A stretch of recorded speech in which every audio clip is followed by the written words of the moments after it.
not everybody's meant to be a business owner. Not everybody's meant to be successful. Not everybody's wired like that. Hunger for what? Hunger for more.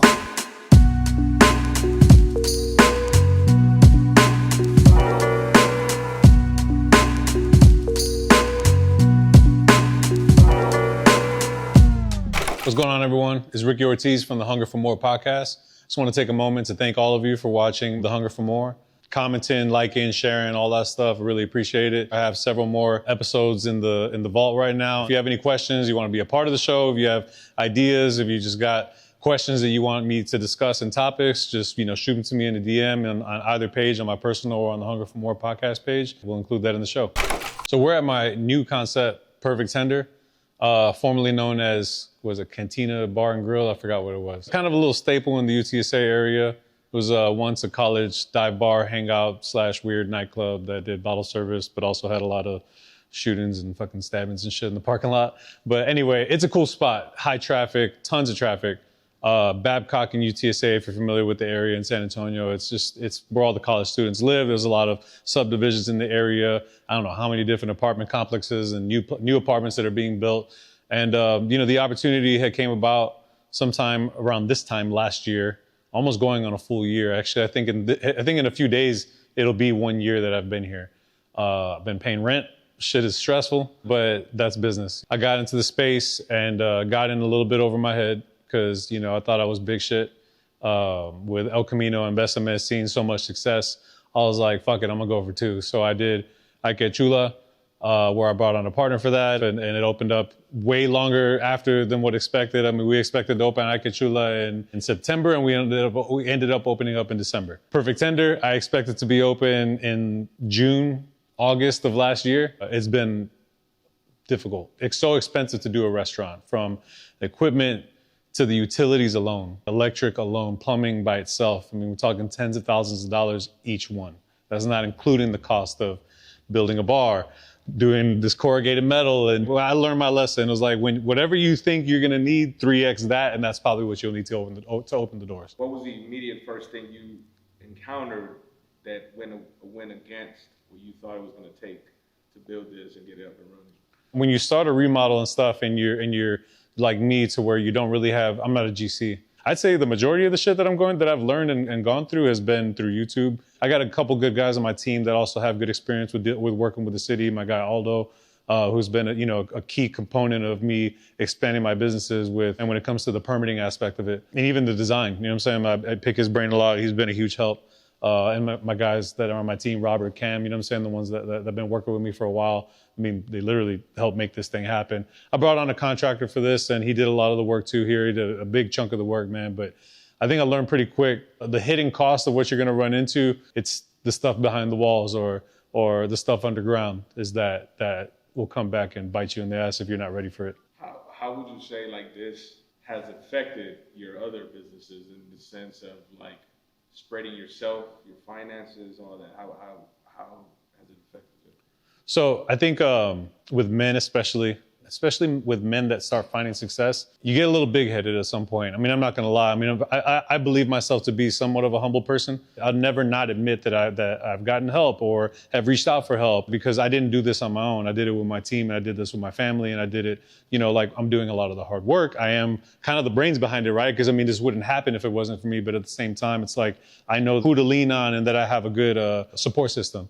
You know what I'm saying? Like, my family is a major, part of that, right? As far as the lessons learned from it, I think being patient is probably the biggest one. I'm already winning. Why do I got to keep trying to win more? Maybe I wanted to do it to prove to myself, all the news articles and all the hype that I've built up for myself over building El Camino and Besame, which I guess in my own perspective, maybe those weren't too big of deals. But now that I've gone through this and I really look at what I've done in my life, to appreciate it a little bit more, Camino and Besame have been huge, not just for their own individual success, but for the success of so many other businesses. I'm not the sole reason why those businesses have found success, but we are a component to it. Basically, almost any truck that has ever come to Camino or passed through there has seen crazy increases in revenue, even helped multiple people go from food truck to brick and mortar.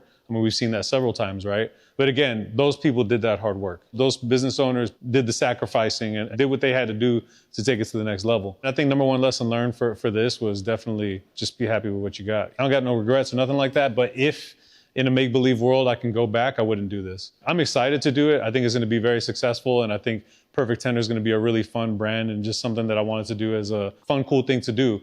But restaurant game is tough, man. It's like when it's great, and when it sucks, it's terrible. It's like I see why everything from health issues to, suicide rates and, things like that. You know what I'm saying? Being a business owner is tough, but being a restaurant owner comes with a whole different set of stress. I'm more at the point in life where like maybe I don't need to have 5, 10, 15 bars.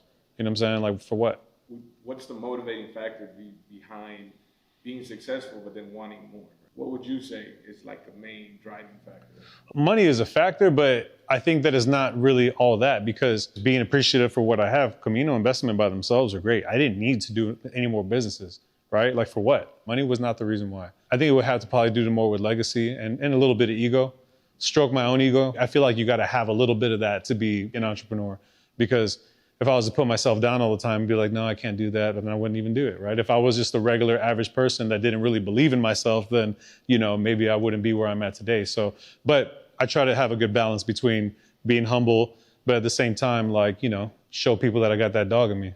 You know what I'm saying? Like, you have to. But legacy is definitely part of it, man. When I think about my brother, after we lost him, seeing the amount of people that were at his funeral and everything like that, it's like, what am I doing with my life? When I die, I don't care to have thousands of people there that, like we're just friends, you know what I'm saying? Like, I don't care to have that. I just want to know that when I go, the lives that I touched, I really impacted them. And especially with my kids. I don't expect them to ever feel the pressure of having to take over my empire that I build, but I do expect what I build in business to help support whatever they want to do in their life. I don't want to create entitled kids. I want to create hustlers. My parents busted their ass. We weren't dirt poor when we were growing up. We weren't rich. We weren't even middle class. But my dad and my mom showed us what, a good life is supposed to look like. It wasn't perfect. There was a lot of ups and downs and things like that. But seeing my grandparents work, seeing my parents work, seeing how far my dad has made it in the corporate world, later in his life. I mean, he was already in his mid-30s when he started, finding real success in the construction industry.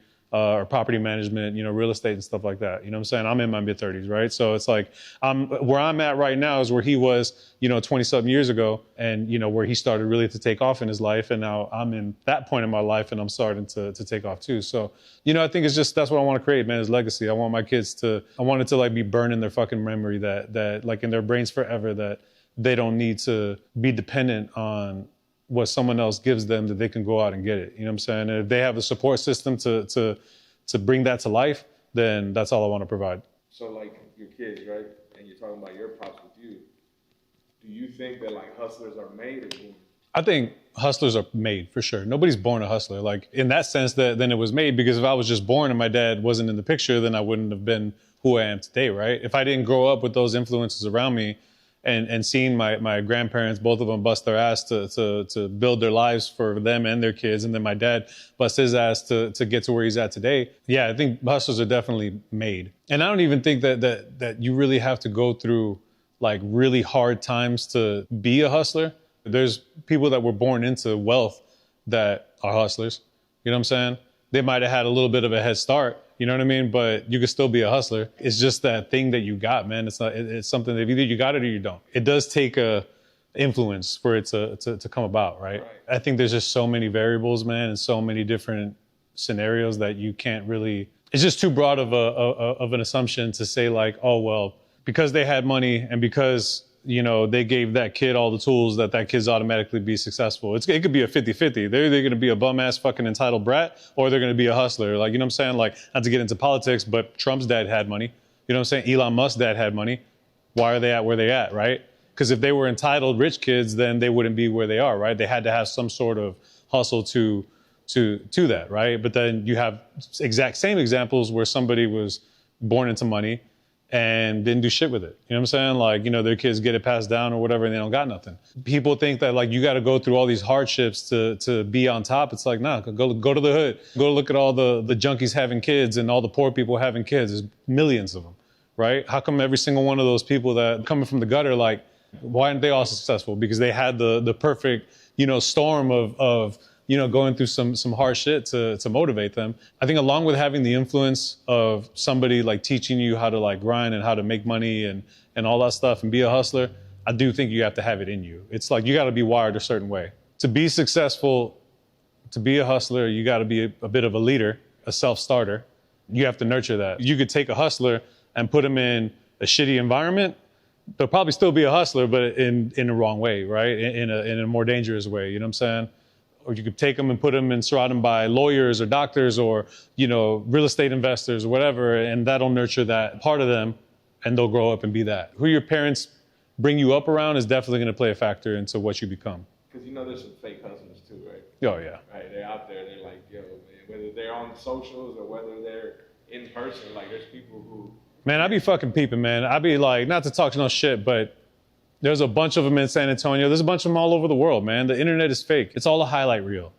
You might read about somebody making millions of dollars in some industry or whatever it is, in real estate and construction or whatever the fuck, but behind the scenes, it's not like that. And I can speak to that first-handedly because I've been through that. You might see news articles about me and you might read all these things and see like, oh man, Rick's a millionaire, but that's why I don't front. And you don't see me fucking, renting Lambos and popping bottles in nightclubs and fucking riding around in slingshots and shit. It's like, I know that a lot of those people are just fronting, you know what I'm saying? It's like those types of people, those scammers, like they do that to attract other weak-minded people. I got fucking 300,000 fake followers on my shit. I mean, dude, you can go to any fucking big follower, a big influencer in San Antonio that's got a lot of followers, like 80K plus or 50K plus. Go to their reels, watch their reels. How you got 150,000 followers, but you only got 1,200 views on your fucking videos? Like, it's fucking bullshit, man. People are fucking fake as fuck. So you created El Camino Investment.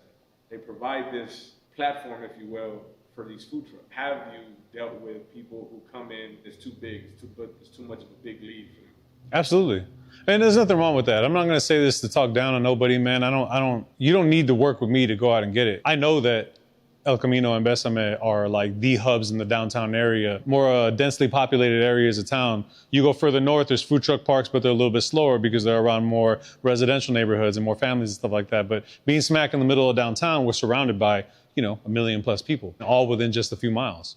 So going to my spots, yeah, man, I've dealt with this several times actually, to where I didn't need to sell nobody the dream. They just see it. They see the internet. They see the views. They see the page, how many followers we got, how many times have we gone viral? I don't even know. How many views that we've done, that Andrew has done, or previous people that I've worked with have done, or influencers have done that hit, multi-million views. I mean, almost every truck, you know what I'm saying? Almost. My sister sells corn and she went viral. You know what I'm saying? She sells elotes and that went viral. You know what I'm saying? It tells you that we got a really good network, a community of people, doing their thing. But yeah, man, several times I've had trucks come in and this goes back to being the hustler. We bring the traffic.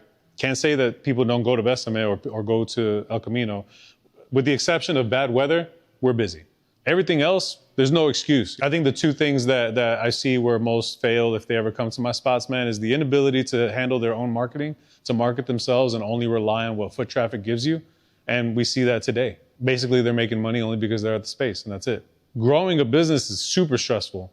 You got to think like, okay, yeah, cool, we're making more money, but what does that mean? I got more staff, I got more inventory, I got more bills, right? So if you're not disciplined enough to be able to manage that, you're not going to grow and you're not going to make money, and you're eventually just going to throw in the towel. Not everybody's meant to be a business owner. Not everybody's meant to be successful. Not everybody's wired like that. You know what I'm saying? They didn't grow up with those types of influences, or maybe they just didn't even take the time to educate themselves, or maybe they just don't have the leadership skills. And ain't nothing wrong with that. You know what I'm saying? It's cool to be on the side of a road, going at your own pace, make money where you make money. But I don't believe in doing businesses to create a job for myself. I believe in creating businesses to create jobs for others. You know what I'm saying? Like, I ain't trying to be in the fucking kitchen cooking. I got the idea. I'm going to put somebody in place that loves what they do so they can put out the best product possible. And I'm going to give them the tools that they need to be successful. I think the concept of a food truck is pretty simple, but have you ever dealt with someone that comes in and it's like, I'm here, my food is what brings your customers? Have you dealt with people like that before? Absolutely. And like, great, show me. The only part where that gets annoying, or where I have a problem with it, is where there's too much ego, but then also blame. Because if you got that mentality to where like it's all you and you're a hustler and you're the reason why the fucking world spins, cool, have that. I'm glad. I love seeing people that are hungry like that. But when shit gets bad and you blame the next person, it shows me how weak you are. You know what I'm saying? And I've had that several times. I've seen that several times at the space, more recently too. Again, not a knock, not a personal knock. On a personal level, I don't care. It's like I don't lose no sleep thinking about this. But when I hear all the things being said, you know what I'm saying? When people have come in and maybe it didn't work out for them, but to blame other people or say like, oh, none of these other food trucks got any hustle. I'm the one that's hustling. I'm the one that's doing all this stuff.